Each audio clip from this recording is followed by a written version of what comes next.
गधों का सत्कार। बहुत समय पहले की बात है, एक जंगल में गधे ही गधे रहते थे। पूरी आजादी से रहते, भरपेट खाते पीते और मौज करते।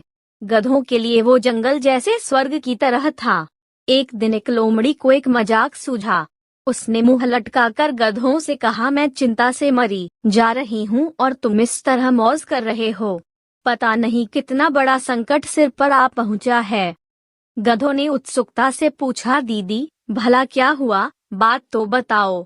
लोमड़ी ने कहा, मैं अपने कानों सुनकर और आंखों देखकर आई हूँ। जंगल की झील की मछलियों ने एक सेना बना ली है और वे अब तुम्हारे ऊपर चढ़ाई करने ही वाली हैं। उनके सामने तुम्हारा ठहर सकना कैसे संभव होगा, इसीलिए तुम्हारे लिए बहुत चिंतित हूँ। गधे असमंजस में पड़ गए। उसने सोचा, व्यर्थ जान गंवाने से क्या लाभ, चलो कहीं अन्यत्र चलो। सारे गधे जंगल छोड़कर गांव की ओर चल पड़े।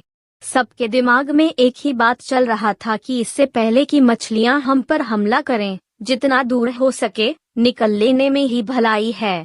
और वे सब लोमड़ी को शुक्रिया भी कह रहे थे कि अगर उसने न बताया होता तो हमारा बचना भी मुश्किल ही था। जब ये सारे गधे गांव की तरफ पहुंचने लगे तो सबसे पहले धोबियों की नजर उस पर गई। इस प्रकार घबराए हुए गधों को देखकर गांव के धोबी ने उनका खूब सत्कार किया। गधों ने अपनी पूरी आपबीती धोबियों को सुनाई। धोबियों ने अपने छप्पर में गधों को आश्रय दिया। गले में रस्सी डालकर खूंटे में बांधते हुए कहा, डरने की जरा भी जरूरत नहीं, उन दुष्ट मछलियों से मैं भुगत लूंगा। तुम मेरे बाड़े में निर्भयता पूर्वक रहो, बस मेरा कपड़ों का बोझ ढो देना। गधों की घबराहट तो दूर हुई पर उसकी मूर्खता की उसे कीमत महंगी चुकानी पड़ी। कहा जाता है कि तभी से धोबी गधे का इस्तेमाल करने लगे थे। इसी तरह की दिलचस्प कहानियों के लिए चैनल को सब्सक्राइब करें। धन्यवाद।